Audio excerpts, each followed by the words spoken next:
2020 presidential candidate, Senator Bernie Sanders. Senator, thanks so much for joining us. Let's start on Iowa, because some of your supporters say that DNC Chairman Tom Perez publicly called for a recanvass of the results, just as results were starting to indicate that you were closing in on your lead. Your national co-chair, Nina Turner, said the timing of that quote does look fairly intentional, unquote. Do you think the Democratic Party is trying to openly hurt your campaign?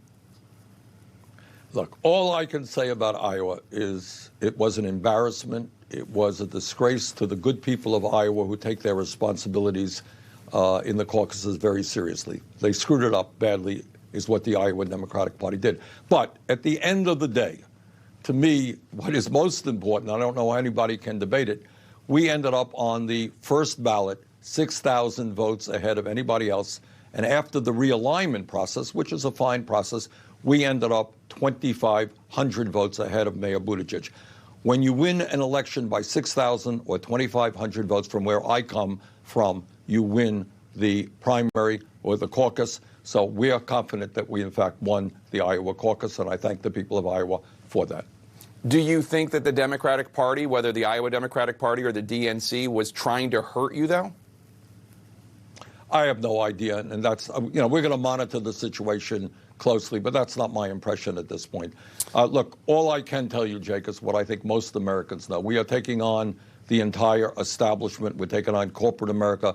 We're taking on Trump and the Republican establishment. And there are a lot of people in the Democratic establishment who are not, to say the least, enthusiastic about Bernie Sanders. But I'm not casting any aspersions on, political aspersions. The incompetence there in Iowa was just extraordinary.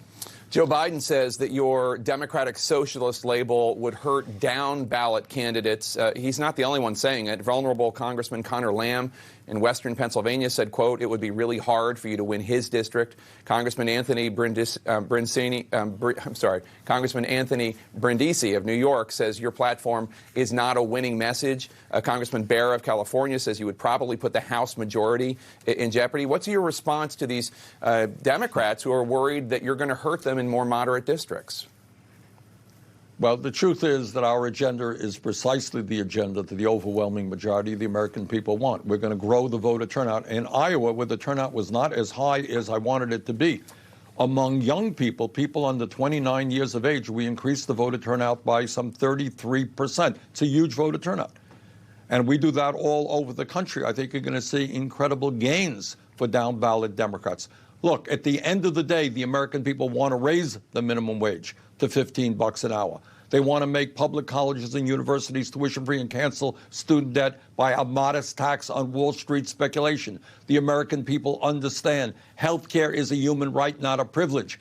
The function of health care is not to make $100 billion for the drug companies and the insurance companies. The American people understand we have got to deal with the existential threat of climate change. Our agenda is the agenda of working class and middle class Americans. They want us to take on corporate interest and the greed of the drug companies and the insurance companies.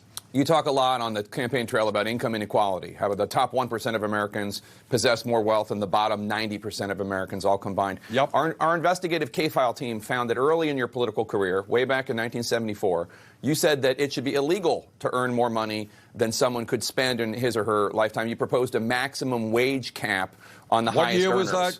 1970. What year was that? It was 45 years ago. Look, Jake, in all due respect, that was 7 years before I was alive. Did you go back to my third grade essay when I was in PS 197 about what I said? You were a grown what man I said, in your 40 30s. or 50. Yeah, but that was 50 years ago. Let's talk about my mayor's record, where I was a transformative mayor, reelected 3 times.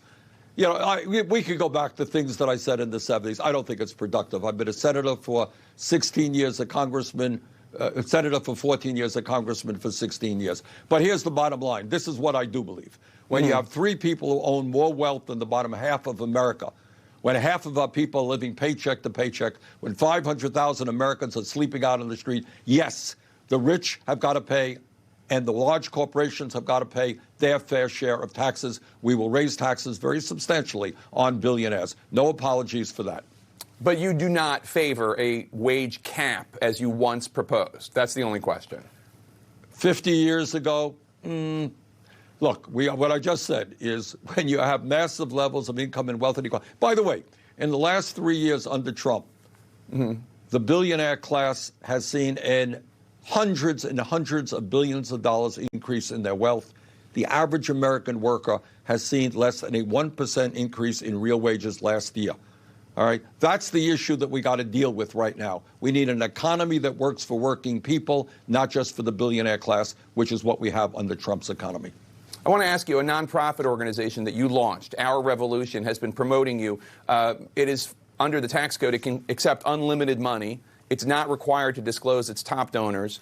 The USA Today editorial board wrote of this dark money group, quote, Sanders has long been a big critic of money in politics. To then go out and found a group like Our Revolution is hypocritical. What's your response to USA Today? My response to that is I do not believe that any group, Our Revolution or anybody else, should be raising money from wealthy people. And I'm not asking for their help. They legally can do what they want to do because you have a corrupt political system. But I would also point out that I'm running against a candidate, Pete Buttigieg, among others, who has raised contributions from more than 40 billionaires, including the CEOs of some of the largest drug companies in America. So we are independent of Our Revolution, all these other groups. They are legally able to do what they want. So my message to all of the candidates, let's end all of that stuff right now. You want to do it today? Let's do it today. But, we are independent of Our Revolution, and our campaign finance situation is that we have received more individual campaign contributions from more Americans than any candidate in the history of American politics, averaging $18 apiece. So we have revolutionized campaign finance. Our support is coming from the working class of this country. We don't get contributions from billionaires.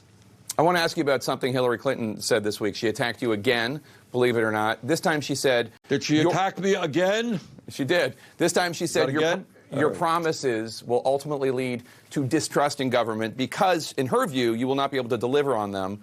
This comes, as you have also said, as you know, that nobody knows exactly how much Medicare for All is going to cost. You've also said you don't know how many new people would be able to attend tuition-free college under your plan. Do you think she has any point here that the ambitiousness of your plans is exceeded even by what you know about them, and ultimately that might lead to disillusion and distrust? Look, my own view on that is I think we have got to unite the Democratic Party to defeat the most dangerous president in modern American history, and I'm not going to revisit 2016. But in terms of our agenda, it is the agenda of what working people want. In terms of health care, we are the only major country on earth not to guarantee health care to all people, and we're spending twice as much per capita. Does that make sense to anybody? The function of health care is to provide quality care to all, not to make $100 billion in profits for the drug companies and the insurance companies. And it doesn't matter to me what anybody else says. This is what I believe. I live 50 miles away from Canada. They provide health care to all people. You come out of the hospital in Canada, after a month there, you don't pay a nickel, and they spend half as much per capita. If Canada could do it, if Europe could do it, the United States of America can do it. That is not a false promise. That is simply having the courage to take on the greed of the pharmaceutical industry that in some cases charges us 10 times more for the same exact drugs they sell in Canada. We're going to take them on. We're going to take the insurance companies on. For 100 years, Jake, presidents have been talking about health care for all. We're going to do it. You won the New Hampshire primary by more than 20 points last time. You're going to win again on Tuesday? We have a great volunteer organization. The reason we won in Iowa because of our grassroots activists. We're going to do that, I believe, here in New Hampshire. I'm very proud of the work that our people are doing. I think we have an excellent chance to win. Senator Bernie Sanders,